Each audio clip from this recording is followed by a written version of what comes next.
એક નિશ્ચય કર્યો હતો કે જે ચોપડી વાંચી હોય અને એમાં જે સારું લાગે એ લાઈવ કરવું, તેના વિશે અભિપ્રાય આપવો.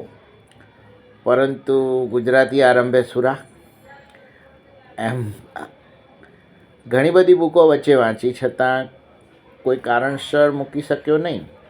પણ આજે હું જાત ભણીની જાત્રા, ગુણવંત શાહે જે લખી છે પોતાની આત્મકથા. હવે ગુણવંત શાહ શું લખે છે એમાં તો હું તો બહુ નાનો ઝીરો વ્યક્તિ કહેવો, પણ શું સારું છે એ મને ગમ્યું કે એમણે પહેલાં જ લખ્યું હતું કે ભાઈ ફ્રેન્ચ કવિ ફ્રાન્સિસ પોંગોએ પોતાનું પ્રવચન રાખ્યું હતું અને ટેબલને વળગી ગયા. તો બધાને થયું કે આ ટેબલને કેમ ભેટી રહ્યા છે.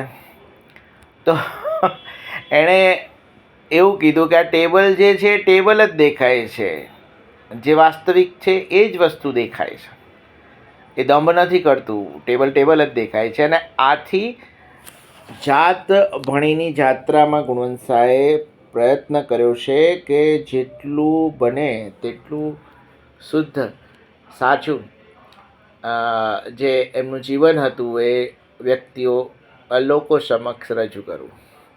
તો મને થોડીક વસ્તુ ગમી છે. એમણે ગાંધીજી વિશે તો બહુ જ અહોભાવ છે, પણ ગાંધીજીના ક્રોધ વિશે વાત કરી છે. અને એમણે કીધું છે કે બાપુનો ક્રોધ કેવો હોય કે એ વ્યક્તિને ધિક્કારતો નથી, પણ એની દુષ્ટતાને જ ખાલી ધિક્કારે છે. એટલે ક્રોધને લીધે એ વ્યક્તિને કાયમ માટે ધિક્કારતા નથી, એક ક્ષણિક આવેગ હોય છે. આ બાપુનો ગુસ્સો છે એ પ્રસંગ એમણે બહુ સરસ રીતે આપ્યો છે. બીજું મને જાણવા મળ્યું કે આપણા ભારતમાં કોઈ સ્ત્રીને ભણવું હોય 1857માં એસ ખરદેશજી નામનો એક ટપાલી હતો. એ ટપાલીને પોતાની દીકરીને ભણાવી હતી કોલેજમાં, પણ બધી કોલેજોએ ના પાડી. કલકત્તા યુનિવર્સિટીએ ના પાડી કે અમારી પાસે હીઝ અને હિમ જેવા પુરુષવાચક સર્વનામ જ છે, એટલે સ્ત્રીઓને અમે યુનિવર્સિટીમાં તો દાખલો આપી શકીએ એમ જ નથી. પણ આગળ જતાં દોંડો કેશવ કર્વે યુનિવર્સિટી સ્થાપી, મહિલાઓ માટે સ્થાપી અને એમાં આગળ કાર્ય થયું. તો આ બહુ રસપ્રદ માહિતી છે એની અંદર.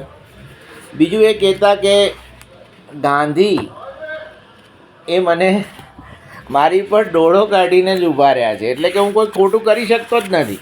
સીસી કેમેરાની જેમ ગાંધી મને ડોળો કાઢીને ઊભા છે એવું એમણે કીધું છે. એટલે કે ગાંધીની એમની ઉપર બહુ જ મોટી અસર હતી.